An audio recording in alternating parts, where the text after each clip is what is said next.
Education पे tax लगना सही है? नहीं, एजुकेशन पे बिल्कुल टैक्स लगना एक कहीं से भी सही नहीं है। एजुकेशन एक हर इंसान का राइट है। कोडिंग का एक बहुत बड़ा हिस्सा देख रहे हैं एआई अब ले रहा है, तो अब ऐसे टाइम पे लोग क्या करें? जो भी ऐप जितने बनते हैं वो सब आज जो ज़रूरतें हैं उनके ऊपर बनते हैं।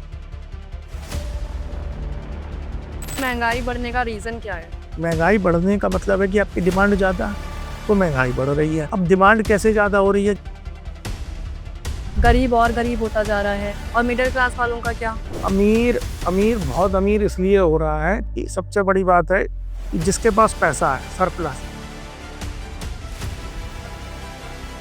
टोल टैक्स तो हम समझते हैं कि जो एम्बुलेंस को ना देने का क्या रीज़न है, लेकिन जब मिनिस्टर जाते हैं तो उनको टोल टैक्स नहीं देना पड़ता, क्यों? नेताओं को ना जनता का सेवक माना गया है। इनको उस सेवा के लिए तो अब वो एक चक्रव्यूह है, वैसे ही गलत है। वेलकम टू आवर पॉडकास्ट कमाल जिंदगी प्रोडक्शंस। मैं हूं आपके साथ हमेशा की तरह साक्षी मिश्रा और आज का पॉडकास्ट बहुत ज्यादा इंफॉर्मेटिव होने वाला है। अब आप लोग सोच रहे होंगे क्यों? क्योंकि इस पॉडकास्ट के माध्यम से हम समझेंगे यूनियन बजट के बारे में। हम जानेंगे कि आखिर इस बजट से किन लोगों को फायदा हुआ है, और इन तमाम चीजों को समझने के लिए हमारे साथ इस वक्त स्टूडियो में मौजूद है चार्टर अकाउंटेंट अर्पित पुरवार। तो बहुत बहुत स्वागत है आपका हमारे इस खास पॉडकास्ट में, और मैं बहुत ज़्यादा एक्साइटेड हूँ क्योंकि जब से बजट पेश हुआ है तो जाहिर सी बात है ऑडियंस की भी यही मांग है कि इस बजट से आखिर किन लोगों को फ़ायदा हुआ है। क्योंकि जब भी बजट पेश होता है सर, तो हर किसी को एक उम्मीद होती है, खास करके मिडिल क्लास वालों को उम्मीद होती है कि टैक्स में कुछ चेंजेस आएंगे, कुछ बदलाव होंगे। और देखा जाए तो अभी काफ़ी टाइम से बहुत तमाम मुद्दे भी देखने को मिल रहे हैं, चाहे वो यूएस टैरिफ हो, ट्रेड डील को लेकर हो। तो इस पॉडकास्ट के माध्यम से मैं आपसे सबसे पहला सवाल यही पूछना चाहती हूँ कि यूनियन बजट से किन किन लोगों को फ़ायदा हुआ है? जी, थैंक यू मैम, मुझे इस अपॉर्चुनिटी देने के लिए और अपने चैनल पे इनवाइट करने के लिए। तो देखिए, ये जो बजट 1 तारीख को अभी अनाउंस हुआ है, निर्मला सीतारमण जी ने अपना 9th कंसेक्यूटिव बजट अनाउंस किया है। तो और ये बजट में सबसे खास बात ये है कि ये पहली बार बजट संडे के दिन हुआ है। एग्ज़ैक्ट इससे पहले एक बार और संडे के दिन ड्यू डेट आई थी, पर वो प्रीपोन्ड कर दिया गया था। और ये इतिहास में पहली बार हुआ है कि इंडियन बजट संडे के दिन अनाउंस हुआ है। और आपने देखा होगा कि शेयर मार्केट भी उस दिन खोली गई थी इस बजट को देखने के लिए। तो इस बजट में देखिए बहुत कुछ तो नहीं हुआ है, क्योंकि लास्ट टाइम मिडिल क्लास को उन्होंने बहुत कुछ दिया था, ठीक है? आप देखोगे कि 7 लैक्स जो न्यू टैक्स रेजीम में एक इनकम की एग्जेम्पशन लिमिट है कि आप 7 लैक्स तक कोई टैक्स नहीं देना रिबेट के थ्रू, वो 12 लाख कर दिया गया था। इस बजट में इनकम टैक्स में कोई स्लैब चेंज नहीं किए गए हैं। इस बजट में देखिए कैपिटल एक्सपेंडिचर को बढ़ाया गया है। कैपिटल एक्सपेंडिचर वो एक्सपेंडिचर होता है जो इंडियन गवर्नमेंट अपनी Indian railways, bridges, road infrastructure पे खर्च करती है। तो कैपिटल एक्सपेंडिचर को इंक्रीज किया गया है। विकसित भारत आपने टर्म सुना होगा, तो इन इंडिया को और विकसित करने के लिए और डेवलप करने के लिए यंग लीडर्स, यंग जो यूथ पे पैसा खर्च करा गया है। और सबसे बड़ा है कि देखो आजकल आप आज देखोगे हम और आप भी ये कंटेंट क्रिएशन की तरफ बढ़ रहे हैं, और ये देश में हमारे देश में बहुत युवा और बहुत लोग अच्छा कंटेंट क्रिएशन की, तो गवर्नमेंट ने 5 कंटेंट क्रिएशन लैब स्टेब्लिश करने के लिए बजट एलोकेट किया है। उसके बाद हमेशा की तरह अन्नदाता जो फार्मर्स हैं, फार्मर्स के लिए भी जो रिफॉर्म्स है या जो ट्रेड डील्स में जहाँ पे गुड्स को टैरिफ्स हटाने से लेके और जो फेयर प्राइसिंग है, एमएसपी का जो कंसेप्ट है, सो वो सारा भी इंटैक्ट करा गया है। और वुमेन और पुअर्स जो है उनके लिए भी वुमेन्स और एंटरप्रेन्योर्स को बढ़ावा दिया गया है उन एमएसएमई लोन्स के थ्रू, और काफ़ी और चीज़ें हैं। और गरीबों के लिए भी, मतलब जो एससी एसटी और ओबीसी कैटेगरीज के लिए भी तो बजट में एलोकेशंस हैं उनके। हर साल जो होता है कि यूनियन बजट पेश होने से पहले इकोनॉमिक सर्वे पेश किया जाता है। क्या इम्पोर्टेंस है इसकी? ये इकोनॉमिक सर्वे जैसे क्या है कि एक रिपोर्ट कार्ड है गवर्नमेंट का। पूरे साल गवर्नमेंट ने जब बजट एलोकेट हुआ, बजट हुआ, तो उसके बाद गवर्नमेंट उस बजट को एलोकेशन बजटेड फॉर्म में पैसा खर्च करती है। अब इकोनॉमिक सर्वे क्या है कि जो पूरे साल घटनाएं घटी, जो भी इंसिडेंट्स हुए, तो उनका रिपोर्ट कार्ड है कि गवर्नमेंट ने कहाँ सही खर्च किया। जैसे आप अपना बजट, हर घर में बजट बनाया जाता है कि जी मेरी 1 लाख रुपए सैलरी है, तो हम इतना सेव करेंगे, इतना खर्च करेंगे, इतना जरूरतों पे खर्च करेंगे, इतना घूमने फिरने पे खर्च करेंगे। तो आपने देखा कि बजट बनाया, पर क्या है कि हर चीज़ कभी बजटेड नहीं हो पाती है। आप देखो शादी का बजट बनाओ, अब 10 लाख की शादी का बजट बनाओ, वो शादी 15 लाख की हो जाती है। तो बजट है, बजट बनता है, लेकिन क्या है कि कभी-कभी इंसान बजट के बाहर जाके भी खर्च करता है। तो जब वो बजट के बाहर जाके गवर्नमेंट खर्च कर देती है, बजट से नीचे खर्च करती है, तो उसका एनालिसिस होता है कि जी किस एरिया में हमने कितना बजट बनाया था और हमने खर्च कितना किया। अब वो एनालिसिस ही इकोनॉमिक सर्वे है। अब पहले क्या होता था कि जो इकोनॉमिक सर्वे की रिपोर्ट आती थी वो बजट के साथ आती थी। पर 1990s के बाद से ये फिर अलग-अलग आने लगी है। ये 1 दिन पहले आती है बजट में। बजट से 1 दिन पहले मीन्स 31 जनवरी को। अब इसमें क्या होता है कि जो भी है कि आपने कहाँ खर्च किया, गवर्नमेंट का पूरा रिपोर्ट कार्ड लेखा-जोखा होता है कि गवर्नमेंट इतनी एफिशिएंटली अपने रिसोर्सेज़, अपने फाइनेंशियल रिसोर्सेज़ को खर्च किया। मान लो जैसे आपने अपना बजट बनाया। आपने बजट बनाया कि जी मुझे घूमने पे 1 महीने में ₹5000 खर्च करने हैं, पर आपने किसी महीने में ₹10,000 खर्च कर दिए। फिर आप देखोगे कि क्या उस घूमने से आपको फ़ायदा हो रहा है? तो हो सकता है कि अगले साल आप उसको बजट को 10,000 5,000 से बढ़ा के 15,000 कर दो। या हो सकता है जी आपको आपको लगता है कि नहीं घूमने में बहुत ज़्यादा खर्च हो रहा है, मैं इसको कर्टेल करूँगी, कम करूँगी। तो फिर आप उसको 2,000 करोगे। तो इकोनॉमिक सर्वे से यही होता है कि हम असेसमेंट करते हैं गवर्नमेंट की फाइनेंशियल एक्सपेंडिचर का। उससे क्या होता है कि आगे फ्यूचर में जो बजट एलोकेशन होनी है उस सेगमेंट में, इंफ्रास्ट्रक्चर पे, एजुकेशन पे, मेडिसिन्स पे, हेल्थ पे, तो गवर्नमेंट उस इकोनॉमिक सर्वे को स्टडी करके अपने आगे के सालों के बजट का एलोकेशन कर। जैसे कि अभी आपने इकोनॉमिक सर्वे के बारे में बहुत अच्छे से बताया और उम्मीद करती हूँ आपको काफ़ी चीज़ें समझ में भी आई होंगी। लेकिन देखा जाए तो जब भी इकोनॉमिक सर्वे पेश होता है और जब संसद में जो बजट पेश होता है, डेटा में हमें डिफरेंसेस देखने को मिलते हैं और संसद में हमें जो बजट पेश कराया जाता है कि पूरी प्लानिंग बताई जाती है इस पूरे 1 साल में, इतना डिफरेंसेस क्यों देखने को मिलते हैं? नंबर्स में डिफरेंसेस क्यों देखने को मिलते हैं? देखिए इकोनॉमिक सर्वे आपका जो है वो पास्ट रिकॉर्ड्स है, ठीक है? कि अब आपने पूरे जो खर्च किया या जो भी एक्सपेंडिचर हुआ, उनका एक एनालिसिस है कि आपने इतना खर्च किया। अब क्या है कि जैसे गवर्नमेंट ने देखा कि हम लोगों ने इस साल इंफ्रास्ट्रक्चर पे खर्च किया। अब क्या है कि हमें इस बार लगता है कि हमारा इंडिया पाकिस्तान से वॉर हो सकता है, हमें चाइना से वॉर हो सकता है।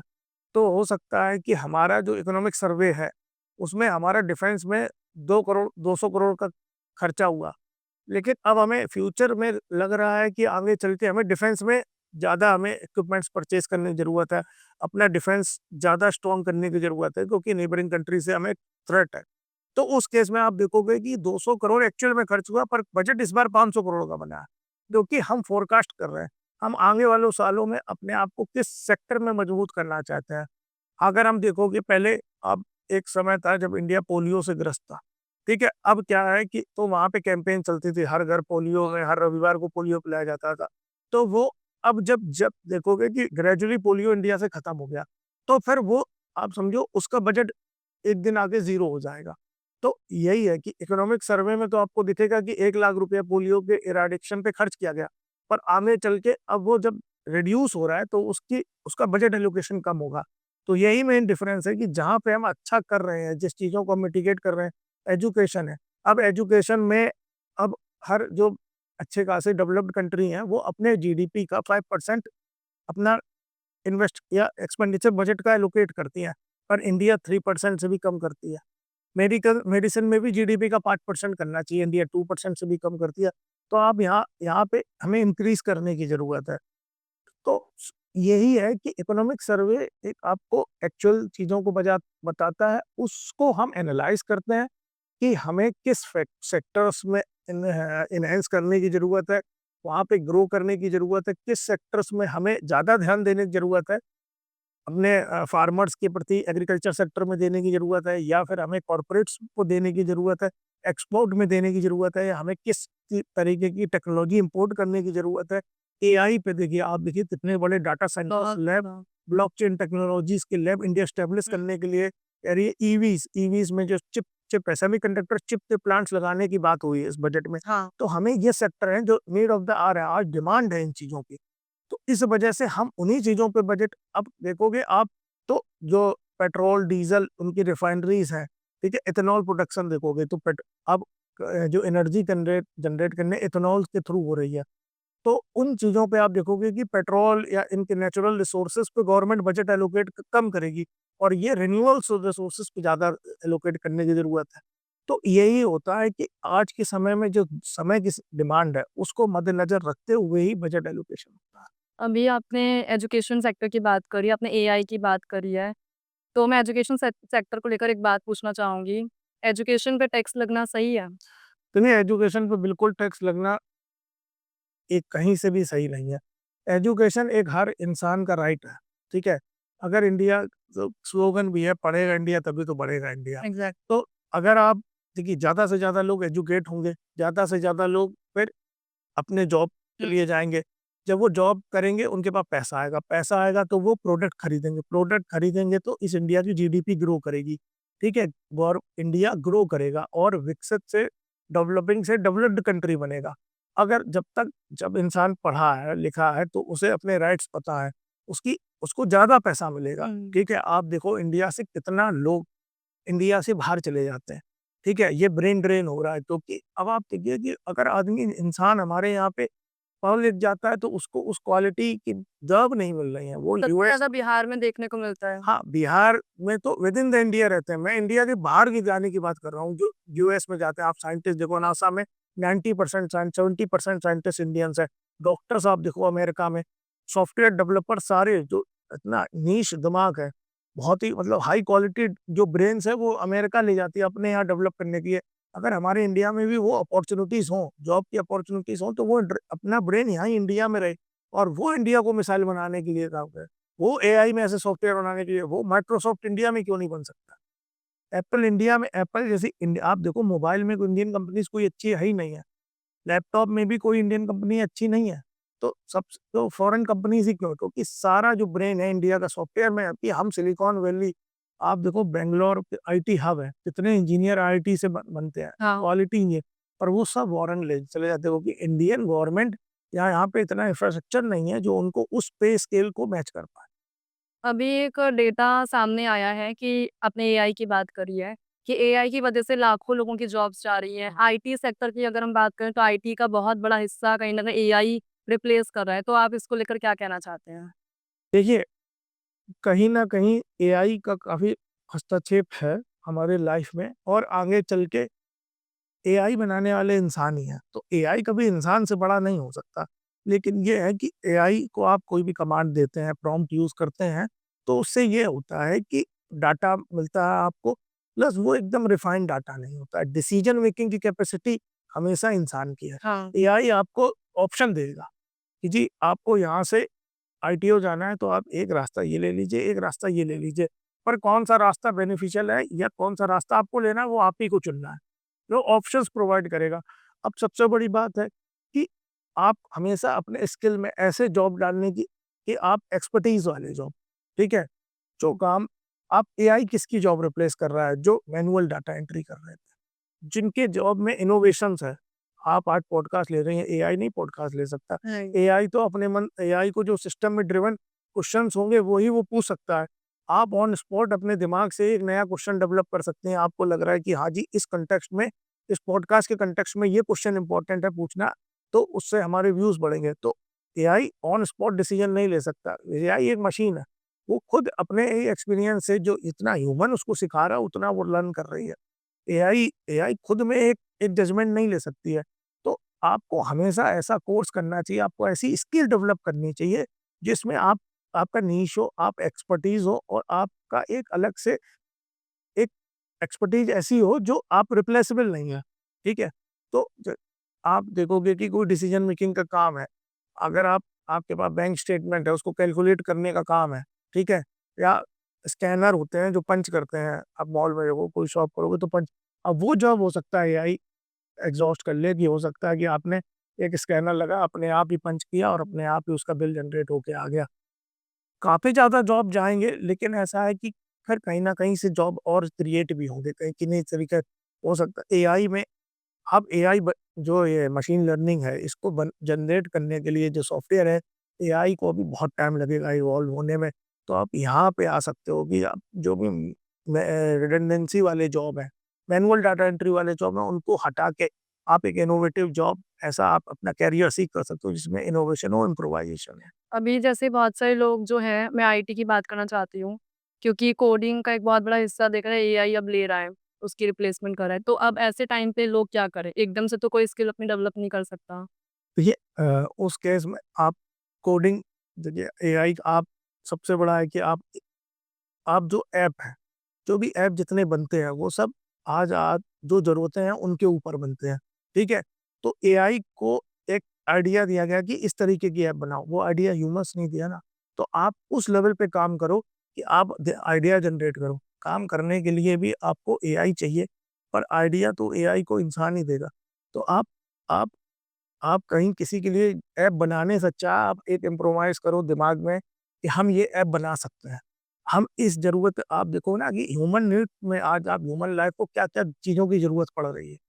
अगर उसको ज़रूरत पड़ रही है कि आज आप देखोगे कि आपको ग्रोसरी सब चीज़ें आपको ऑनलाइन मिल जाते हैं, हाँ। पर आपको इंस्टेंट मेडिसिन चाहिए अगर, तो बहुत कम ऐप हैं और बहुत लिमिटेड मेडिसिन्स हैं जो आपको इंस्टेंट मिलती हैं। मैंने बहुत बार कोशिश किया कि कोई इंस्टेंट मेडिसिन की ज़रूरत पड़ जाए, मान लो मैं घर पे अकेला हूँ, मेरे आस-पास कोई नहीं, मेरी हालत नहीं है नीचे जाने की, मैं कोई इंस्टेंट मेडिसिन मंगाना चाहता हूँ तो नहीं मिलती है। उसके लिए 2 घंटा, 4 घंटा वो फार्मेसी ऐप है, ये 8 घंटा, 6 घंटे का समय लेते हैं। तो आज आप सबके लिए एक अपॉर्च्युनिटी आप ऐसा ऐप डेवलप कर सकते हो, ठीक है? जिस सिटीज़ में जहाँ भी है, ज़ेप्टो, ब्लिंकिट जैसे आप देखोगे वन ड्राइव ऐप आई थी। हाँ। उसमें क्या था कि ओला और मैं आपको रेट कस्टमर ये ऐप डिसाइड करते हैं, वन ट्रैप में आप डिसाइड करते हो। तो इम्प्रोवाइज़ेशन टेक्नोलॉजी में डे बाय डे आएगा। आप कभी टेक्नोलॉजी स्टैग्नेंट नहीं हो सकती है, तो आप इम्प्रोवाइज़ेशन की तरफ जाओ। जैसे कि बजट के बारे में अभी हम बात कर रहे थे, अभी हमने एआई की बात करी है, तो मैं बजट पे फिर से जाना चाहती हूँ। हर साल महँगाई बढ़ने का रीज़न क्या है? देखिए, महँगाई बढ़ना 2 पहलू हैं। अब महँगाई कब बढ़ती है? जब आपके देश में कि जीडीपी बढ़ने जीडीपी क्या होता है? जीडीपी जो इंडिया में गुड्स और प्रोडक्शन सर्विसेज का हाँ। हो रहा है, वही जीडीपी का पार्ट है।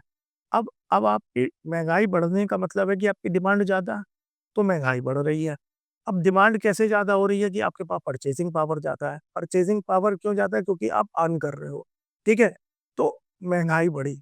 महँगाई बढ़ने से क्या है कि जब डिमांड ज़्यादा है, अब आप देखिए कि जैसे आपको नोएडा से आईटीओ जाना है, आपको दिल्ली पहुँचना है, तो आपने अगर ओला कैब बुक की और आपने एक बार कैब दो द साढ़े ₹300 में एक्सेप्ट कर ली, तो कभी ओला आपको 350 से नीचे का रेट ही नहीं देगा। ये है कि आपको कस्टमर बिहेवियर चेक करना। तो इसमें क्या होता है बिग डेटा एनालिसिस होता है। बिग डेटा एनालिसिस में क्या होता है कि आपका बिहेवियर उन्होंने नोटिस किया।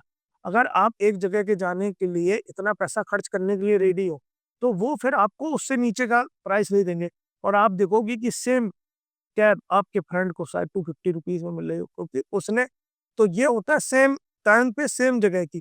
तो ये है कि कंपनियों की बिग डेटा एनालिसिस अगर आपको कंज्यूमर बिहेवियर चेक करती हैं।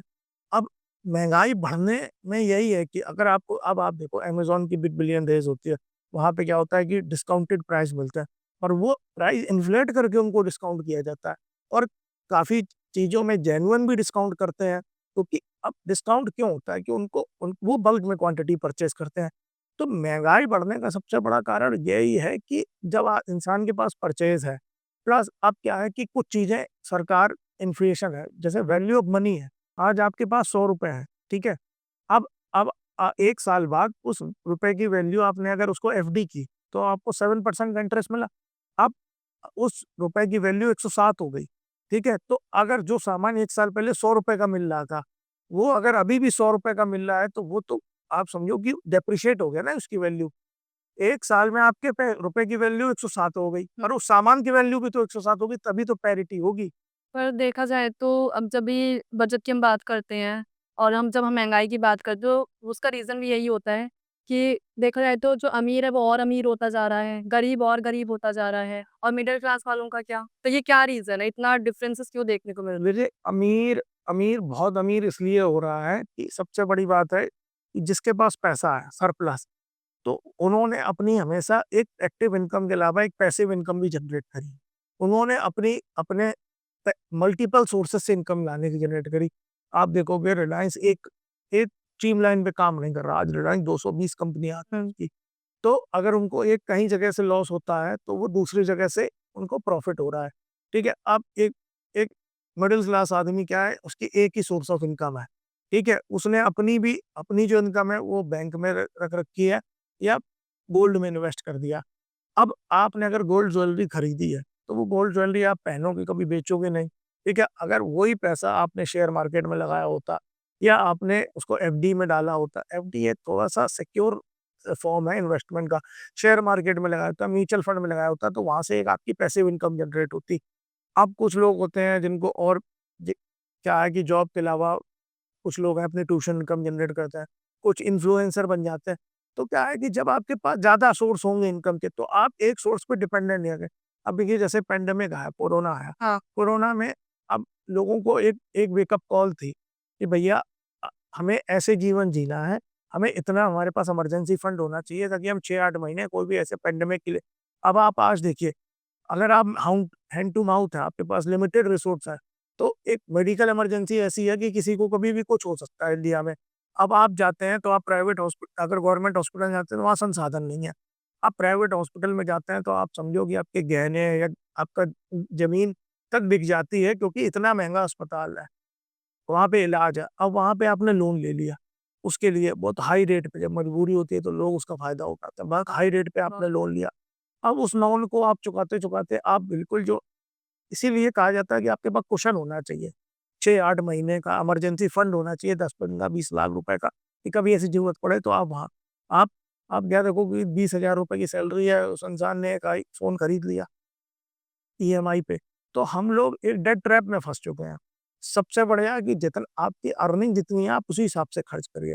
इसीलिए अमीर क्या होता है, अमीर हमेशा अपना पैसा इन्वेस्टमेंट में लगाता है जिससे उसको उसका पैसा कभी आइडियल नहीं पड़ा रहता। हर चीज़ का उसके पास इमरजेंसी फंड होता है, उसने प्रॉपर इंश्योरेंस लिया होता है। आज आप देखिएगा कि इंडियन इतनी है जागरूकता गवर्नमेंट फैलाती, कितने लोग इंश्योरेंस लेते हैं, कितने लोग टर्म प्लान लेते हैं जो कि आपकी लाइफ इंश्योरेंस के बराबर है। अगर किसी को आप मान लो सोल अर्निंग मेंबर है अपनी फैमिली का, आपको कुछ हो जाए तो आपके बच्चों का, आपकी वाइफ का कौन ध्यान रखेगा? तो मैं लोगों से यही कहना चाहता हूँ कि हेल्थ इंश्योरेंस, टर्म प्लान ये लेके ज़्यादा से ज़्यादा अपने आप को, अपनी फैमिली को सिक्योर करें। क्योंकि एक हेल्थ इंश्योरेंस आप जितनी कम एज में ले लेंगे उतना ही ज़्यादा अच्छा। 15,000 10,000 की आपकी पूरी फैमिली कवर हो जाएगी और उससे क्या होगा, आपको आपके पास कभी भी ये लायबिलिटी नहीं आएगी। डायबिटीज़ से लेके एक्स, वाई, जेड सारी डिसीज़ेज़ कवर करते हैं। आपके ऊपर कोई दिक्कत नहीं आएगी। आप जाएँ, आपके ना कभी गहने बिकेंगे, ना कभी ज़मीन बिकेगी। आप जाके किसी भी अच्छे अस्पताल में इलाज करवा सकते हैं। कुछ चंद पैसों का प्रीमियम देके। पर लोग सोचते हैं कि अरे मैं तो स्वस्थ हूँ कि मुझे क्या होगा? 40 की एज में आज लोगों को हार्ट अटैक्स आ रहे हैं, स्ट्रेस, हाइपरटेंशन ऐसी बीमारियाँ हैं, इतनी हवा प्रदूषित है कि आप देखो इस दिल्ली में सकते हैं हम। हाँ, एनसीआर में आप देखो कि छोटा-छोटा बच्चा जो बिल्कुल नवजात बच्चा है, वो भी एक बार हॉस्पिटल चला जाता सबसे नहीं। ज़्यादा कैंसर के पेशेंट देखने को मिल रहे हैं हमें। पानी में इतनी ज़्यादा इम्प्योरिटीज़ है, ठीक है? तो बहुत सारी है। तो हमें हमें अपना बजट एक हर इंसान को अपना बजट बनाना चाहिए और अपनी लाइफ़ सिक्योर करनी चाहिए। महँगाई उसके लिए है जो पैसे को अननेसेसरी आपको ज़रूरत की चीज़ें हैं, जो नीड है, उन पे खर्च करिए। आप प्लेज़र पे आप मतलब आज देखिए रील्स का इतना ज़माना है, सोशल मीडिया पे इतने हैं लोग गाड़ियाँ खरीद रहे हैं, इससे महँगी केवल सोशल मीडिया पे उसकी वीडियो डालने के लिए, घूमने जाते हैं। तो केवल तुम एक वो है, ठीक है, घूमना भी बहुत ज़रूरी है, लेकिन आप घूमिए नहीं, एक्सेसिव हर चीज़ की बुराई है। इसलिए आपको हर चीज़ को एक बैलेंस बना के चलना है। जैसे आपने इमरजेंसी फंड की बात करी और आपने सेविंग्स की बात करी जो एक बहुत इम्पोर्टेंट रोल हमारी लाइफ में प्ले करता है। तो मैं ये जानना चाहती हूँ कि जब सेविंग्स की बात आती है, मान लीजिए कोई इंसान 40,000 महीने का कमाता है और उसके खर्चे उसके उतने पूरे नहीं हो पाते हैं, तो वो कैसे सेविंग करे?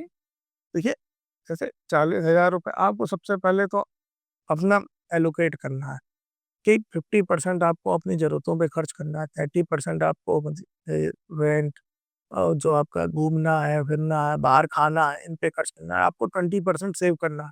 आप सबसे पहले अब क्या है, ऐसे आप कभी नहीं सेव कर पाओगे। अब क्या है, मैं आपको एक कहानी सुनाता हूँ कि मैं जब पढ़ाई कर रहा था, तब अब अनलिमिटेड एक्सपेंस आता था घर से, तो एसआईपी होती थी, मैं जिस ऑफ़िस में काम करता था, तो वहाँ पे ₹100 की भी एसआईपी होती थी। तो मैंने 100 रुपीज़ की 2 एसआईपी करी थी। एसआईपी मतलब एसआईपी होता है म्यूचुअल फंड में सिस्टमैटिक इन्वेस्टमेंट प्लान। हर महीने आपको एक सर्टेन अमाउंट एक सर्टेन डेट पे कट जाएगा। तो मेरे घर से बहुत लिमिटेड पैसा आता था, लेकिन फिर भी मैंने हिम्मत करके 200 रुपीज़ की एसआईपी कर दी और उस 200 रुपीज़ से मैंने 2 बार 10,000 रुपीज़ विथड्रॉ किए। और मेरे साथ वाले ने 500 की एसआईपी की तो उसने 50,000 विथड्रॉ किए।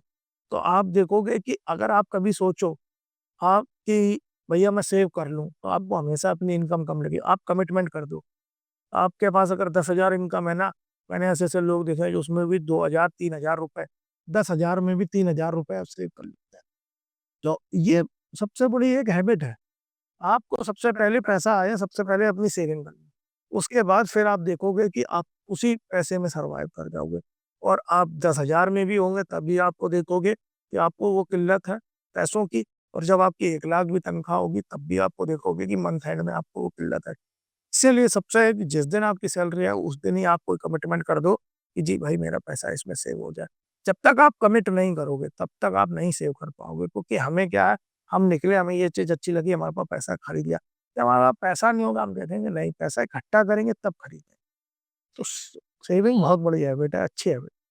मैं एक चीज़ ये भी पूछना चाहती हूँ, क्रेडिट कार्ड का सही यूज़ क्या है? वो क्रेडिट कार्ड का यूज़, क्रेडिट कार्ड आपको तब लेना चाहिए जब आपको ज़रूरत नहीं है क्रेडिट कार्ड लेने की। ना तो फिर, क्योंकि क्रेडिट कार्ड जैसे आपने लिया, आपने आपको 1 लाख रुपए की लिमिट मिल गई क्रेडिट कार्ड की। अब आपने 1 लाख रुपए खर्च किए। अब क्या है कि आपकी 1 लाख रुपए ही सैलरी है या 1.5 लाख रुपए सैलरी है, तो आपने क्रेडिट कार्ड का बिल पे कर दिया 1 लाख रुपए का। फिर उन्होंने क्या किया कि अब आपका खर्चा 1 लाख रुपए फिर करना है आपको। तो आपके पास बचे 50,000। अब आप हो सकता है 2 क्रेडिट कार्ड आपने ले लिया। एक की 1 लाख है, दूसरे की 1 लाख है। तो उससे क्या होता है कि बार-बार आप क्रेडिट कार्ड से कभी इसका पेमेंट करते हो, कभी इसका पेमेंट करते हो, और किसी महीने आपका अगर भूल गए पेमेंट करना तो उसमें इंटरेस्ट लग गया। हाँ। एक बार कभी क्या है, अगर आपने कैश विथड्रॉ कर लिया तो वो तो सुसाइडल है, ठीक है? आपने 40% तक का इंटरेस्ट है क्रेडिट कार्ड पे। तो आप इसमें सबसे बड़ी बात ये है कि क्रेडिट कार्ड, अब देखिए मैंने ऐसे-ऐसे लोग देखे हैं, मैं एक सीए हैं, उन्होंने एक 40 लैक्स की अपनी कार खरीदी। उसमें 10 लैक्स की डाउन पेमेंट करनी थी, उन्होंने 10 लैक्स की डाउन पेमेंट अपने क्रेडिट कार्ड से की, उनको 2.5 लाख रुपए का कैशबैक मिला। लॉन्च जो ये फ्रीक्वेंट एयर ट्रैवल करते हैं, उनको लॉन्च का एक्सेस मिलता है 1-1 लाख रुपए में। तो क्रेडिट कार्ड है तो अच्छी चीज़। अभी आपने देखा होगा शार्क टैंक में एक एक एक ऐप आई है, उसमें जो ऐप का फाउंडर है उसने बताया कि मैंने पिछले 15 साल से ज्वेलरी जितनी खरीदी सब क्रेडिट कार्ड के पॉइंट्स यूज़ करके खरीदी है। 350 से ऊपर इंटरनेशनल फ्लाइट और 250 डोमेस्टिक फ्लाइट प्री बुक करी हैं, होटल्स बुक करे हैं। तो जो इसका ऑप्टिमाइज़ यूज़ करना चाहना सीख गया, वो है। आपको हमेशा अपनी इनकम को ध्यान में रखते ही क्रेडिट कार्ड के खर्चे करने चाहिए, कि आज आपको लगता है कि आप क्रेडिट कार्ड, लेकिन ये भी एक ट्रैप है। कॉम्प जो भी जो भी क्रेडिट कार्ड कंपनीज़ हैं, वो यही चाहते हैं कि जी क्रेडिट कार्ड खरीद के आप उनका यूज़ करो, डिफ़ॉल्ट करो, उनको पेनल्टी मिले। और आप देखो ना, कहीं न कहीं आपको ऐसा लगता है कि वो कहेंगे फ्री क्रेडिट कार्ड है, पर उसमें एनुअल मेंटेनेंस चार्ज, ये चार्ज, वो चार्ज, 50 चार्ज लगा के आपसे कहीं न कहीं वो रेवेन्यू जनरेट कर ही ले। आजकल बहुत फ्रॉड्स भी हो रहे हैं, जिसको हम कह सकते हैं डिजिटल अरेस्ट देखने को मिल रहा है, तो इसको लेकर आप क्या कहना चाहते हैं? दे देखिए, सबसे बड़ा है कि गवर्नमेंट बहुत जागरूकता फैला रही है, लेकिन आप सबसे बड़ी बात है कि स्कैमर आज की डेट में इतने हाई-टेक और इतना, उनको आप उनकी कॉल जो आती है बिल्कुल आपको ऐसा लगता है, उनके तरीके हैं, ऐसे ही कि आपको लगता है कि बैंक से ही कॉल होगी या आपको लगता है क्रेडिट कार्ड एजेंसी से ही कॉल होगी। तो देखिए, बैंक भी कहता है कि हम किसी तरीके का ओटीपी नहीं माँगते, कभी कोई एटीएम पिन कार्ड नहीं माँगते। तो सबसे बड़ी बात है कि अब अब जो स्कैमर्स हैं ना, वो किसको टारगेट कर रहे हैं, अलग-अलग तरीके देखते हैं फ्रॉड करने के। तो गवर्नमेंट को कैंपेन जैसे रेडियो पे, टीवी पे, ठीक है? अब आप देखोगे बहुत सारे कैंपेन अब चल रहे हैं, जैसे स्मृति मंदाना भी ऐड कर रही हैं एसबीआई का, ठीक है? एयरटेल का एक इम्प्रोवाइज़ेशन है कि वो फ्रॉड कॉल पहले ही डिटेक्ट कर लेता है, स्कैम मैसेज हाँ, वो मैं पहले ही डिटेक्ट कर ले। तो गवर्नमेंट भी बहुत तरीके की इनिशिएटिव ले रही है, और हमें भी एज़ अ कस्टमर बहुत ही, हमें अपना ओटीपी कहीं शेयर करना ही नहीं है, ठीक है? आजकल तो मतलब कि ये भी है, आपने सोशल मीडिया पे देखेंगे कि आपका बच्चा रेप करते हुए पुलिस हुँ। ने पकड़ लिया, अब आप चाहते हो उसको छोड़ना तो मैं 25,000 रुपए डालो। तो इस तरीके आपको थोड़ा-सा कॉशियस होना है। देखना है कि वहाँ पाकिस्तान के सारे नंबर है व्हाट्सएप पे, तो उनको देखना है कि +92 पाकिस्तान का इंटरनेशनल कोड है, +91 इंडिया का है। अगर +91 सही नंबर तो ही आप रिस्पॉन्ड करो। और जब तक आप अपने बच्चों से बात नहीं कर लो इस रिगार्डिंग, ठीक है, तब तक आप किसी को पैसे ही मत डालो। और अगर अननेसेसरी यूज़ है तो आप फिर फ़ोन पे, गूगल पे मत यूज़ करो, कम से कम यूज़ करो, ठीक है? भीम ऐप है या कुछ सिक्योर ऐप है, आप उनके थ्रू यूज़ करो। और फ़ोन पे, गूगल पे आप कह दो हम चलाते ही नहीं हैं। तो सरकार कर रही है जागरूकता, लेकिन लेकिन वो इतने कनिंग होते हैं कि वो कहीं न कहीं आपको ट्रैप में करेंगे। ये जो बजट पेश हुआ था, तो इसमें निर्मला सीतारमण से एक सवाल पूछा था, शायद किसी पत्रकार ने, किसी हुँ। पर्सन ने पूछा था कि इस बजट में मिडल क्लास वालों के लिए क्या है? तो उनके पास कोई जवाब नहीं था। देखिए, मिडल क्लास वालों देखिए सबसे बड़ा जो मिडल क्लास चाहता है वो personal income tax. Personal income tax में क्या कम हुआ, क्या बढ़ा, वही इफ़ेक्ट करता है। अब आप देखिए लास्ट ईयर 7 लाख रुपीज़ की बेसिक लिमिट थी, जो मैं पहले भी बता चुका हूँ, जो 12 लाख कर दी। हाँ। अब इस साल गवर्नमेंट देखिए 2-3 साल तो उसको कैरी करेगी इस लिमिट को। अब वो 2-3 अभी तो इस इतना इंस्टेंट आपको नहीं है कि हर साल टैक्स स्लैब चेंज हो। अब 1 तारीख से 1 अप्रैल 2026 से न्यू टैक्स नया इनकम टैक्स एक्ट भी लागू होने वाला है। तो अभी अब हम ट्रांज़िशन फ़ेज़ में हैं, तो अभी कुछ बहुत ज़्यादा बदलाव नहीं होंगे इस साल, क्योंकि ट्रांज़िशन फ़ेज़ है। अब नया एक्ट आएगा, फिर गवर्नमेंट देखेगी कि किसको कहाँ बेनिफिट देना है। सबसे अच्छी बात इस बार की बजट में ये है, जो आपको चौंकाने वाली है, कि सबसे पहली बार इंडिया के इतिहास में हुआ कि पर्सनल इनकम टैक्स का शेयर ज़्यादा है, कॉर्पोरेट टैक्स का कम है। हाँ। गवर्नमेंट सरकार जो है अपनी इन कंपनीज़ से कम पैसा ले रही है और इंडिविजुअल टैक्स पेयर ज़्यादा उसको बेनिफिट दे रहे हैं। आप देखोगे पहले एफआईआर्स इंडियन शेयर मार्केट को रील करते हैं। एफआईआर्स होते हैं जो फॉरेन के इंस्टीट्यूशनल इन्वेस्टर हैं और डीआईएस होता है डोमेस्टिक इंस्टीट्यूशनल इन्वेस्टर। अब आप हमारे देश में देखोगे डोमेस्टिक इंस्टीट्यूशनल इन्वेस्टर्स में एलआईसी है, यूटीआई है, तो इनका काफ़ी हस्तक्षेप है। इंडियन शेयर मार्केट इस समय रिटेल इन्वेस्टर जो हम और आप शेयर होल्डर्स हैं, इनके थ्रू इंडिया पहले होता था एफआईआर से पैसा लगा मार्केट गिर गई। अब रिटेल इन्वेस्टर मार्केट को कंसोलिडेट किए रहता है, क्योंकि इतना पैसा इन्फ्यूज़ हुआ है मार्केट में बीते सालों में। तो ये बहुत अच्छा मिडल क्लास। अब सरकार ये देखिए चाहती है कि जैसे इस बजट में उन्होंने एसटीटी बढ़ा दिया, प्रॉपर्टी ट्रांज़ैक्शन टैक्स एफ-एंड-ओ ट्रांज़ैक्शन पे। एफ-एंड-ओ में क्या होता है, स्पेकुलेशन होता है। गवर्नमेंट चाहती है कि मिडल क्लास अपना पैसा स्पेकुलेशन से दूर रखे और पैसा अपना लॉन्ग टर्म सिक्योरिटीज़ में इन्वेस्ट करे। पहले के ज़माने में एसटीटी जो लागू हुआ था, ये इस वजह से लागू हुआ था कि तब government long term capital gain पे टैक्स नहीं लेती। पर फिर अब उन्होंने उसके लिए एसटीटी चालू किया। एसटीटी में क्या है कि आपके ट्रांज़ैक्शन पे टैक्स है, आइदर आपको लॉस हुआ, वो प्रॉफिट हुआ, आपको टैक्स ले लिया जाएगा। अब क्या हुआ कि गवर्नमेंट ने लॉन्ग टर्म कैपिटल गेन पे टैक्स लेना फिर से शुरू कर दिया और एसटीटी अभी भी इंटैक्ट है। तो अगर इंडियन गवर्नमेंट मिडिल क्लास को कुछ देना ही चाहती है तो सबसे बढ़िया होगा कि long term capital gain without tax free कर दें। क्योंकि आप आप चाहते हैं कि इंडियन गवर्नमेंट के पास पैसा आएगा, कंपनीज़ के शेयर्स में इन्वेस्ट होगा। वो गोल्ड और ज्वेलरी और लैंड में पैसा है, वो उठ के आएगा शेयर्स में। Long term capital gain means इंसान स्पेकुलेशन तो कर ही नहीं रहा है, वो 1 साल से ज़्यादा ही आपके लॉन्ग टर्म होता है। तो ये अगर मिडल क्लास को एक बेनिफिट मिल जाता, तो सरकार के लिए बहुत पॉज़िटिव होता।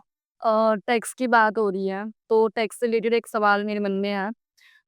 जभी भी टैक्स की बात आती है, जैसे हम टोल टैक्स देते हैं, हर चीज़ में टैक्स लगता ही लगता है। लगता है। तो टोल टैक्स तो हम समझते हैं कि जो एम्बुलेंस को ना देने का क्या रीज़न है, पुलिस को ना देने का क्या रीज़न है। लेकिन आम जनता देती ही है टैक्स, टोल टैक्स, लेकिन जब मिनिस्टर जाते हैं तो उनको टोल टैक्स नहीं देना पड़ता, क्यों? इसलिए देखिए एक इंडिया में कल्चर है कि अब जो नेताओं को ना जनता का सेवक माना गया है, ठीक है? अब इनको उस सेवा के लिए तनख्वाह दी जाती है।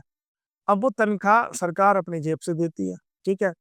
अब वो तनख्वाह दी, एक एक्स अमाउंट ऑफ सैलरी है एमपीज़ हैं और एमएलएज़ की। अब उनसे कहा गया कि अब टोल टैक्स जाता सरकार के पास। तो अब वो एक चक्रव्यूह है कि सरकार ने तनख्वाह दी एमएलए को, एमएलए ने उस पे टोल टैक्स अब क्या है कि जैसे कोई नेता है आपका एक्स-वाई-ज़ेड में, उसको बार-बार दिल्ली आना पड़ रहा है, एमपी अटेंड संसद अटेंड करने, या लखनऊ जाना पड़ रहा है उसको, कॉन्स्टिट्यूएंसी अपनी स्टेट कॉन्स्टिट्यूएंसी अटेंड करने, तो बार-बार उसके चक्कर ज़्यादा होते हैं। तो सरकार ने अब यही है कि इसलिए उनको माफ़ कर रखा है कि जी उनकी सैलरी तो सरकार ही देती है, वो जनता के सेवक है, तो सरकार उनसे टोल टैक्स इसीलिए नहीं लेती है, वैसे ही गलत है, सबके लिए कानून एक जैसा होना चाहिए।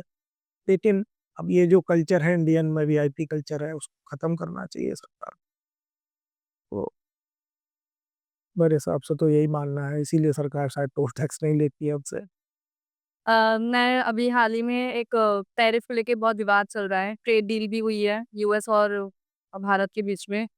तो मैं तो सबसे पहले यही समझना चाहूँगी और मेरी जो ऑडियंस है वो भी यही जानना चाहती है कि टैरिफ है क्या और क्यों विवाद चल रहा है इसको लेकर?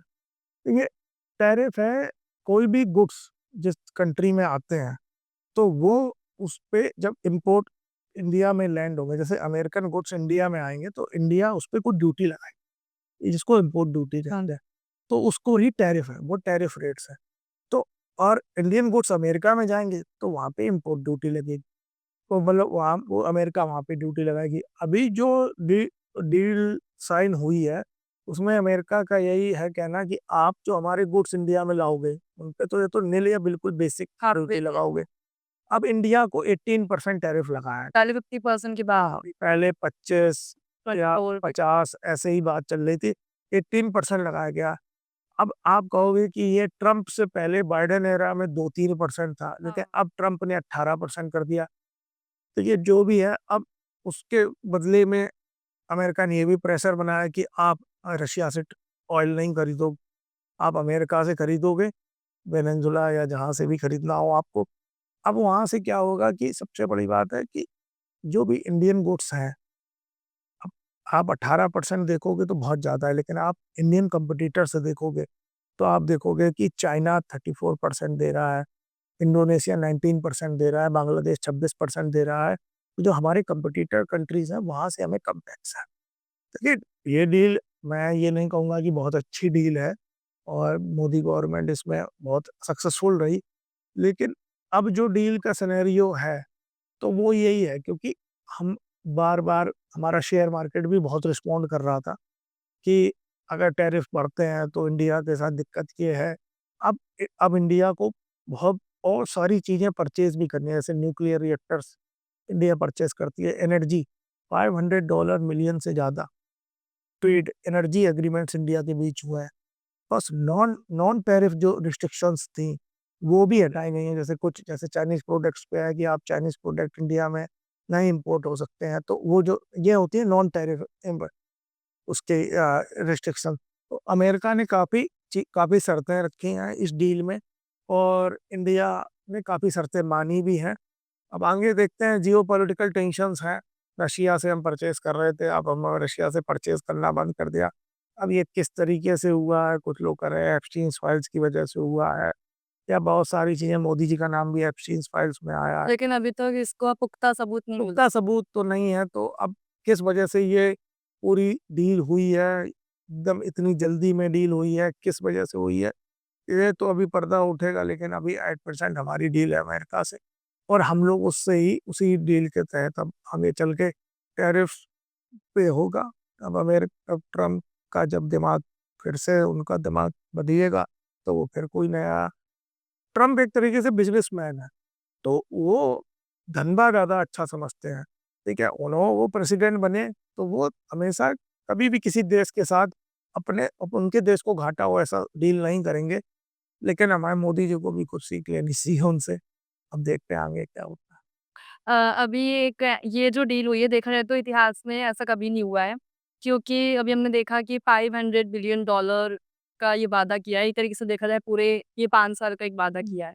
अगर हम 1 साल के हिसाब से देखें तो $100 बिलियन का वादा किया है। तो एक तरीके से देखा जाए तो ये कहीं न कहीं लॉस नहीं है भारत को, क्योंकि अमेरिका के लिए तो एक तरीके से अगर हर सेक्टर में एग्रीकल्चर सेक्टर है तो अमेरिका को तो फ़ायदा हो रहा है और भारत को कहीं न कहीं डिसएडवांटेज हो रहा है। तो इसको लेकर आप तो थोड़ा-सा ये इंडिया आप इम्पोर्ट वही चीज़ें करते हैं जो आपका देश नहीं बनाता है, ठीक है? जैसे न्यूक्लियर रिएक्टर्स हो गए या और भी डिफेंस के इक्विपमेंट्स हो गए, ठीक है? जो आर्मीज़ वगैरह में यूज़ होते हैं। तो आप ये समझिए कि इंडिया अगर टी, कॉफ़ी, रबर ये प्रोड्यूस करती है, तो ये इम्पोर्ट नहीं करेगी। तो एग्रीकल्चर सेक्टर में ये है कि हाँ, अब जो आपके एप्पल या जो इंडिया से गुड्स एक्सपोर्ट होते थे, वो थोड़े से महँगे होंगे। लेकिन आप देखो कि देखो, अमेरिका को भी उन गुड्स को इम्पोर्ट करनी है, ठीक है?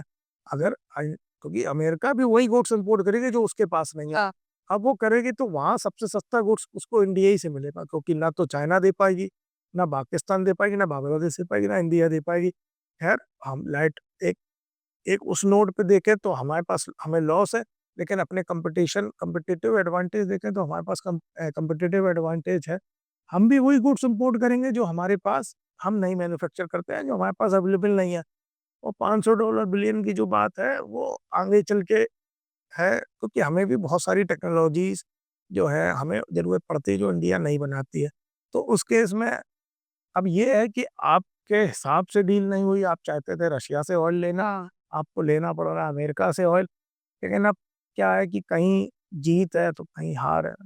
इस वजह आपको से क्या लगता है कि ये जो डील हुई है, इंडिया और रशिया का रिलेशन कैसा होगा? ये इंडिया रशिया के हमेशा से अच्छे रिलेशन रहे हैं, हमेशा रशिया ने इंडिया को हमेशा सपोर्ट किया है।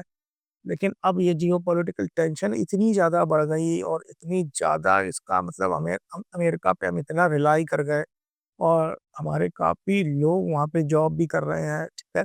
तो उनका भी देखो, फिर हर गवर्नमेंट चाहती है कि वहाँ से हमारे बंदे उनको इंडिया वापस नहीं भेजा जाए, हमारी इंडियन यूएस ट्रीटी है उस पे कोई फ़र्क ना पड़े। बिल्कुल रशिया खुश नहीं होगी इस डिसीज़न से, लेकिन अब देखिए रशिया के पास प्रोडक्ट है, वो भी इंटरनेशनल मार्केट में है, वो अपना तेल इंडिया को ना बेच के किसी और देश को बेचेगा। लेकिन हाँ, कहीं न कहीं इंडिया के साथ वो रिश्ते हैं रशिया के थोड़े-से। अभी जब व्लादिमीर पुतिन भारत आए थे अभी कुछ टाइम पहले ही, तो उन्होंने रशिया टुडे ग्रुप की बात की थी, जो काफ़ी चर्चा में भी चला, यानी इंडिया टुडे ग्रुप की तरह। तो आपको क्या लगता है कि ये होगा अब इस डील के बाद? देखिए, हर देश का जो भी अब पूरा उनका डिसीजन है, रशियन गवर्नमेंट का, कि इंडिया उनको कैसे अप्रोच करता है। अब देखिए इंडिया भी ऐसे हैं, मोदी जी भी हमारे ऐसे हैं कि बहुत विदेश दौरे करते हैं, और उनका भी ऐसा ही है कि सबको साथ, सबका विकास।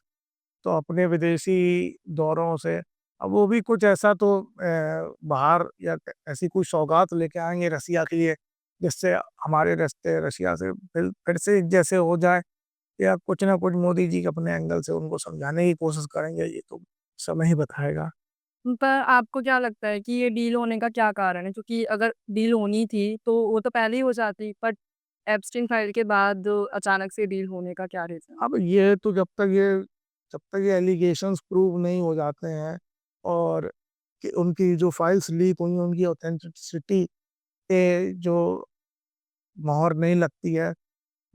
अ, एप्स्टीन फाइल में इतना ज़िक्र है कि मोदी जी ने एप्स्टीन नाम के जेफरी एप्स्टीन जो बंदे थे, उनको संपर्क किया था, ट्रम्प से मीटिंग कराने के लिए। तो अब अब ये सवाल यही है कि मोदी जी को एक मिडलमैन की ज़रूरत पड़ी अमेरिकन प्रेसिडेंट से मुलाकात करने लिए।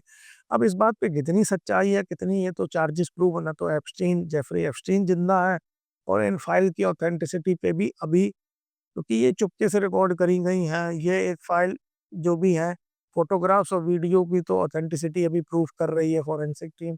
लेकिन अब जो भी उसमें लिखा गया है, उसकी ऑथेंटिसिटी तो जिस बंदे ने लिखा है वो तो अब अब वो उसके सर्कमस्टेंसेस हैं, पर आप समझो इतने पावरफुल नेशन है, इतने पावरफुल पॉलिटिक्स लीडर हैं कि शायद ही कुछ प्रूफ हो पाए इस केस में। अभी ना हाल ही में इस फाइल के बाद ट्रम्प ने एक बयान दिया है कि पीएम मोदी को कहीं न कहीं ये बोला है कि वो उनका कुछ खुलासा कर देंगे। क्या रीज़न है इसका? ये ऐसा, अब जो भी ये बयान है, ये कहीं शायद प्रॉपर उस पे प्लेटफ़ॉर्म पे तो है नहीं। नहीं, ट्विटर पे बयान दिया है अच्छा। उसने। तो अब हो सकता है ऐसा कोई ऐसी कोई जो है, क्योंकि इस फाइल में, एप्स्टीन फाइल में भी सारे केसेस या सारे मुद्दे अभी तक पब्लिक नहीं किए गए हैं। कुछ अभी भी यूएस गवर्नमेंट ने अपने पास ही रखे हैं। तो हो सकता है वो ज़्यादा ही वॉयलेंस वाली चीज़ें हों, या ज़्यादा ही पॉलिटिकल पूरा डेमोग्राफिक चेंज कर दें। तो इस वजह से हो सकता है कि मोदी जी पे किसी अननेसेसरी प्रेशर बनाया जा रहा हो। अगर देखिए, अगर कहीं न कहीं आग बिना बिना आग के धुआँ तो उठता नहीं है। तो कहीं न कहीं ये ट्रेड डील हुई है, ऐसी धमकी अगर ट्रम्प साहब दे रहे हैं, तो कहीं न कहीं हो सकता है कि कहीं न कहीं कोई गिल्टी हो इस केस में। क्योंकि ऑपरेशन सिंदूर की बात करें तो ऑपरेशन सिंदूर भी जब अचानक से उस पे पॉज़ लगा दिया गया।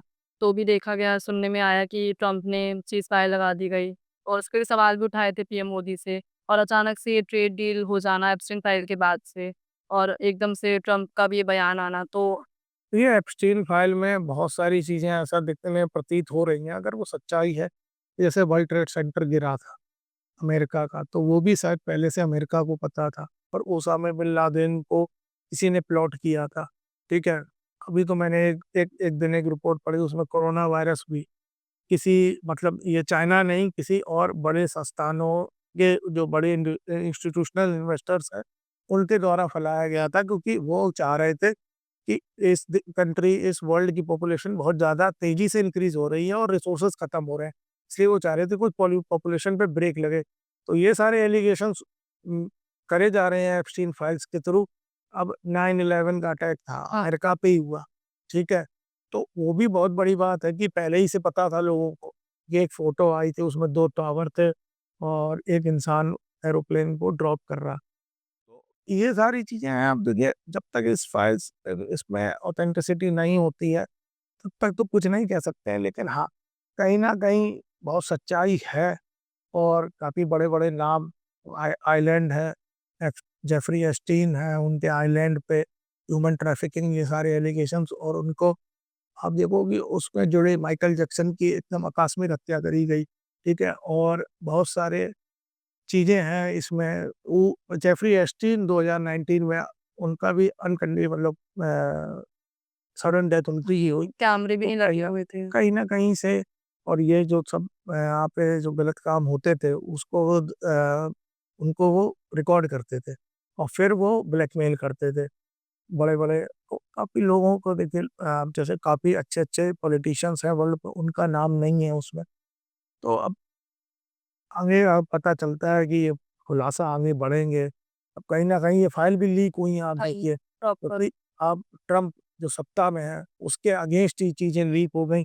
तो कहीं न कहीं कोई ऐसी भी रिसोर्सेज़ हैं या एजेंसियाज़ हैं, जो ट्रम्प को भी नहीं समझ रही हैं, ट्रम्प को भी गिराना चाहते हैं अपनी सत्ता से। तो कुछ ना कुछ आगे चल के कहानियाँ बदलेंगी। अभी तक हमने बहुत सी चीज़ें समझी हैं और इवन हमने एप्स्टीन फाइल के बारे में समझा, इकोनॉमिक सर्वे के बारे में समझा, हमने बजट के बारे में बहुत अच्छे से समझा। तो मैं बस एक लास्ट क्वेश्चन आपसे पूछना चाहती हूँ और वो इनकी जर्नी के बारे में, क्योंकि चार्टर अकाउंटेंट क्रैक करना अपने आप में एक बहुत बड़ा अचीवमेंट बोल सकते हैं उसको। तो मैं सबसे पहले तो यही जानना चाहूँगी, चार्टर अकाउंटेंट का मतलब ये सोच ही कैसे आई कि सीए करना है? ये एक्चुअली मैं 6 क्लास 7 क्लास सब तो जब पढ़ रहा था, तो मुझे ना मैथ्स सब्जेक्ट ना बिल्कुल पसंद नहीं था। मैं कहता था किस दिन ये मैथ्स से पीछा छूटे। तो मैं लोगों से पूछता था कि ये कब तक मैथ्स पढ़ोगे? वो कहते 10th तक। हमने कहा उसके बाद की कॉमर्स ले सकते हो, उसमें मैथ्स नहीं होती। तो मुझे 6 क्लास से ही पता था कि मुझे आगे चल के कॉमर्स लेनी है। जब मैंने 11th क्लास में कॉमर्स ली, अब 11th हो गया, अब 12th में आए तो पूछा अब आगे क्या करेंगे? कॉमर्स तो ले ली होगी, मैथ्स से पीछा छुड़ाना। तो 12th क्लास में फिर मेरे एक सर थे, उन्होंने मुझसे कहा कि तुम सीए करो। अब क्योंकि मैंने पता किया तो उसमें आप कॉमर्स में 2 ही अच्छे कोर्स हैं। अब आप तो सीए करो या एमबीए करो। अब एमबीए करने के लिए कैट क्लियर करना होता है, कैट क्लियर करने के लिए फिर मैथ्स चाहिए। तो मैंने कहा कि मैथ्स से तो दूर ही रहना है, तो फिर मैंने सीए जॉइन किया। तो ऐसे मोटिवेशन आई, मेरे ग्रैंडफ़ादर थे, वो भी सीए कर रहे थे और मेरे फ़ादर का भी मन था सीए करने का। ये मुझे बाद में पता चला, मैं सीए बन गया। तो फिर एक वो जनरेशन 3rd जनरेशन में था, जो मैंने अब ट्राई किया। काफ़ी दिक्कतें आईं, और पर देखिए, आप मैं सबसे यही कहना चाहूँगा, आप कुछ भी काम करें, इस ज़िंदगी में आप कुछ भी कर रहे हैं, सीए ही नहीं, आप 12th भी कर रहे हैं, आप एमकॉम कर रहे हैं, बीकॉम कर रहे हैं, आप आईटी कर रहे हैं, आप एक किराने की दुकान चला रहे हैं। आपको ना जो आपने मुकाम सोच रखा है, उसके लिए आपको सब कुछ करना है। को कुछ भी त्यागना आपको त्यागना पड़ेगा, जितनी मेहनत करनी है, सुबह 4 बजे उठना, 5 बजे उठना, 16 घंटा करना, पर आपको अपना सपना साकार करना है। आप ऐसा नहीं कर सकते हैं कि आप कभी उस गिल्ट के साथ मत रहिए कि आप शायद काश, आपकी ज़िंदगी में कभी काश नहीं होना चाहिए। आप इतना मेहनत करिए कि आप अपना 100% दीजिए और एक ना एक दिन आपका भगवान आपको ज़रूर उसका परिणाम देगा। भगवान के यहाँ देर है अंधेर नहीं, पर आप अपना 100% एफर्ट दीजिए। आप कभी ऐसा है कि आप थक जाएँ, आप आराम कर लीजिए, कर कभी छोड़िए मत किसी चीज़ को। जिस दिन आपने छोड़ दिया, आपको उस समय तो बहुत सुकून मिलेगा, आराम मिलेगा, लेकिन मैं आपको एक गारंटी दे रहा हूँ कि एक समय फिर आएगा आपके पास, आप कहोगे नहीं, मैं और ज़ोर लगा सकता था, मैं और एक धक्का मार सकता था। जैसे जाकिर खान कहते हैं ना कि हमें हमेशा अपने सी हैसियत से बड़ा मांगते रहना चाहिए, सोचते रहना चाहिए, शायद भगवान तथास्तु बोल दे। इसीलिए हमें मेहनत करनी चाहिए। अब किसी भी चीज़ को आपने अगर अपने गोल अपना स्थापित किया है, तो उस गोल को पाने के लिए आपको आप अपनी आखिरी सांस तक लड़ते रहना चाहिए, आपको गिव अप नहीं करना चाहिए। एक चीज़ मैं पूछना चाहूँगी इसमें, आपने चार्टर्ड अकाउंटेंट आपने इसलिए लिया क्योंकि मैथ्स नहीं था। लेकिन देखा जाए तो कॉमर्स में पूरे मैथ्स ही है।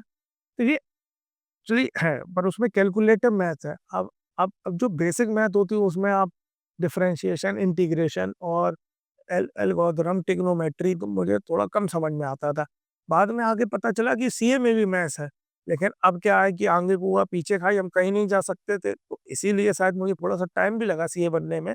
लेकिन फिर क्या है कि मैं आपको बता रहा हूँ ना कि मैंने भागने की कोशिश करी मैथ्स से, ठीक है? लेकिन आप सोचिए कि आप भागते हैं, आप वो आपको पीछा नहीं छोड़ती कोई भी चीज़। कहीं न कहीं आपको किसी न किसी रूप में वो मिल जाती है। तो इसीलिए पहली आप डे 1 से अपने अंदर इतना हिम्मत रखिए कि अगर कोई आदमी कर सकता है, जैसे मैं आप देखिए आप चल रहे हैं, ठीक है? आपके पास दोनों पैर हैं, एक इंसान है जिसके पास पैर ही नहीं, तो वो भी तो चल ही रहा है। तो अगर आप चल रहे हैं, आप दौड़ रहे हैं, आप जो कुछ कर सकते हैं, आप रेंग सकते हैं तो आप रेंगिए, पर आप रुकिए मत, ठीक है? तो मैंने मैं इससे भागने की कोशिश करी पर किसी न किसी रूप से आई, फिर मैंने उसका सामना किया तभी सक्सेस मिली, मैं फिर वहाँ से भाग जाता तो आज शायद मैं चार्टर्ड अकाउंटेंट। जब आप चार्टर्ड अकाउंटेंट बन गए आपको कैसा लगा? कैसा फ़ील हुआ? देखिए, बहुत खून-पसीना सब लगा, रातें जगना, माँ-बाप से दूर रहना, दोस्त यार से दूर, ठीक है? और अब तीज, त्योहार, शादी कुछ नहीं, मतलब एक एक रूम होता था, किताबें होती थीं और उन किताबों को लेके पढ़ना और फिर वहीं सो जाना, एक ऐसे कैद वाली ज़िंदगी लगती थी। लेकिन वो आपको कभी भी कोई भी चीज़ आप किसी भी प्रोसेस पे हमेशा ट्रस्ट करिए। ये मंज़िल तो है अच्छी सुहानी होती है, पर एन्जॉय करना है आपको प्रोसेस। अगर आप किसी भी जर्नी को आप सोचोगे, आप एक इंसान है, वो रोड पे जा रहा है हँसते गुनगुनाते हुए, ठीक है? वो खुश है, वो रोड पे चल रहा है, एन्जॉय कर रहा है। एक है बिल्कुल पसीने से लथपथ, चूर-मूर एकदम ढीला-सा चल रहा। तो वो उसको रस लगेगा रास्ता कट रहा है और जो गुनगुनाते, हँसते, उछलते-कूदते जा रहा है, वो एन्जॉय उसको पता नहीं चलेगा रास्ता। तो आप किसी भी सिचुएशन में ना आप अपनी जर्नी को एन्जॉय करिए, ठीक है? आप इसको देखिए कि हाँ, ये एक अच्छी चीज़ है, भगवान ने हमें कम से कम पढ़ने योग्य बनाया, हमारे नीचे एक छत है, हम एक लाइट के नीचे पढ़ रहे हैं, पंखे की हवा खा रहे हैं। कुछ लोग तो सुबह उठ के पौधा चला के मेहनत करके अपना और अपने परिवार का पेट पालने के लिए भी तरस रहे हैं। कुछ लोग रोते हैं कि मेरे पास जूते नहीं हैं, फिर आप उस इंसान को देखिए जिसके पास पैर नहीं है। सही। तो आप सबसे बड़ी बात यही है कि आप एन्जॉय करिए अपनी जर्नी, आपको मंज़िल से ज़्यादा जर्नी एन्जॉय करनी चाहिए। मंज़िल तो खूबसूरत है ही, लेकिन आप अगर जर्नी अच्छे से एन्जॉय करेंगे, तो आपको मंज़िल इतनी कठिन नहीं लगेगी और आप अगर जर्नी में ही रोएँगे, "अरे नहीं, हमसे नहीं हो रहा, नहीं हो पाएगा", तो फिर आपको मंज़िल बहुत कठिन लगेगी। जब आपको ये पता चला कि आपके फादर भी चार्टर्ड अकाउंटेंट बनना चाहते थे, तो कैसा लगा आपको? मैं तो जब मैं सीए बना उसके बाद तुरंत कोरोना वायरस ये आ गया था पैंडेमिक, तो लॉकडाउन में घर पे गया था। तो घर पे गया तो उस समय लोग सब अजीबो-गरीब हरकतें होती थीं। मतलब घर में ऐसी-ऐसी चीज़ें बनी जो कभी नहीं बनती थी, कोई जलेबी बना रहा, कोई तो हमारे घर में भी एक बक्सा रखा हुआ था। ब तो उस बक्से को खोला, उसमें बहुत पुरानी-पुरानी फ़ोटो मिली, तो एक फ़ॉर्म मिला institute of chartered accountant of India. बिल्कुल कोरा फ़ॉर्म था, बिल्कुल खुला भी नहीं था। मैंने उसको खोल के देखा, मैंने कहा ये फ़ॉर्म तो सीए का सीए इंटर सीए फाउंडेशन का है। उसमें शायद ₹59 उसकी कॉस्ट थी। तो मैंने मम्मी से रात टाइम था, पापा मेरे सो गए, तो मैंने मम्मी से पूछा, "मम्मी ये फ़ॉर्म किसका है?" तो उन्होंने कहा तुम्हारे पापा का है। मैंने कहा अच्छा, तो उन्होंने कहा कि तुम्हारे पापा भी सीए बनना चाहते थे और कुछ ऐसी परिस्थितियाँ थी घर की कि नहीं कर पाए। तो फिर मुझे और उस दिन गर्व हुआ कि चलो मैंने अपने के साथ-साथ अपने पापा का भी सपना और हमने अपने पेरेंट्स को प्राउड किया और आप समझो कि आप कभी भी जब सक्सेस पाओगे, तो आप अपने माँ-बाप के चेहरों में जो खुशी देखोगे, आपको लगेगा कि आपने ज़िंदगी उनका इन्वेस्टमेंट उनको रिटर्न मिल गया। इवन मैं आपकी स्टोरी सुन के मैं बहुत इंस्पायर हो रही हूँ और इवन मुझे बहुत प्राउड फील हो रहा है कि जेन्युइनली, क्योंकि हम लोग हमेशा सोचते हैं अरे ये तो आईएएस अधिकारी बन गया है, आईपीएस बन गया है, लेकिन कहीं न कहीं हम ये नहीं जानते कि उसके पीछे की जो स्ट्रगल है, जो जर्नी है, जो चैलेंजेस हैं। क्योंकि ज़ाहिर-सी बात है, हम चार्टर्ड अकाउंटेंट जब हम क्लियर करने जाते हैं तो उसको मैं सुना है कि एक बार अगर क्लियर नहीं होता, मान लो आपने 2 स्टेप कंप्लीट कर लिए और तीसरे में अगर आप किसी भी नंबर से रह जाते हो तो दोबारा से फर्स्ट स्टेप, सेकंड स्टेप नहीं, नहीं, ऐसा नहीं, नहीं, होता है। ऐसा नहीं होता है। इसमें क्या है, वो आईएएस में होता है। इसमें क्या है कि जैसे आपने एक फाउंडेशन होता है, जो स्टार्टिंग स्टेज होती है, फिर इंटरमीडिएट और फाइनल। अगर आपने इंटरमीडिएट अब ये होता है कि जैसे आपने एक ग्रुप में 4 एग्ज़ाम है, 4 एग्ज़ाम है या 3 एग्ज़ाम है, तो आप 2 में पास हो गए और 1 में पास नहीं हुए, तो आपको पूरा ग्रुप दोबारा देना होता है। हाँ। हाँ, तो अगर आपने इंटरमीडिएट पास कर ली तो आपको केवल फाइनल देना है, फिर आगे चल के फाइनल में फेल होते हैं तो फाइनल ही देना है, ठीक है? और अगर इंटरमीडिएट फेल होते हैं तो इंटरमीडिएट देना है। आईएएस में ऐसा होता है कि अगर आपने इंटरव्यू नहीं क्रैक कर पाए, तो आपको फिर प्रीलिम्स, मेंस, इंटरव्यू, वो थोड़ा लंबा प्रोसेस होता है। लेकिन पहले जो मैंने सुना था काफ़ी टाइम पहले, तो चार्टर्ड अकाउंटेंट में ऐसा पहले प्रोसेस था। नहीं, नहीं, ये शुरुआत से ही नहीं है, ये तो फिर बहुत टफ हो जाएगा, क्योंकि अब वो है, ये 4 साल का कोर्स है। आप सोचो कि जो चौथे साल में है, वो फिर शुरुआत से आएगा तो फिर काफ़ी लंबा कोर्स हो जाएगा। तो जैसे कि अभी हमने बहुत सी चीज़ें समझी, हमने यूनियन बजट के बारे में समझा, इकोनॉमिक सर्वे के बारे में समझा, इवन हमने इनकी जर्नी के बारे में भी जाना। कहीं न कहीं हमने चार्टर्ड अकाउंटेंट की पूरी जर्नी समझी है और उन लोगों के बारे में समझा है जो वाक़ई में इन एग्ज़ाम्स को क्लियर करते हैं। तो उनके जो चैलेंजेज़ होते हैं उसको भी हमने समझा। हमने एआई की बात की है और मैं उम्मीद करती हूँ आप लोगों से कि आपको काफ़ी कुछ समझ में आया होगा। आपको ये भी समझ में आया होगा कि इस बजट से किन लोगों को फ़ायदा हुआ है, इकोनॉमिक सर्वे का क्या इम्पोर्टेंट रोल है, टैरिफ क्या होता है, यूएस और भारत के बीच में जो डील हुई है, उसका क्या इम्पोर्टेंट रोल देखने को मिला है। तो ऐसे ही बने रहिए और देखते रहिए हमारे साथ। धन्यवाद।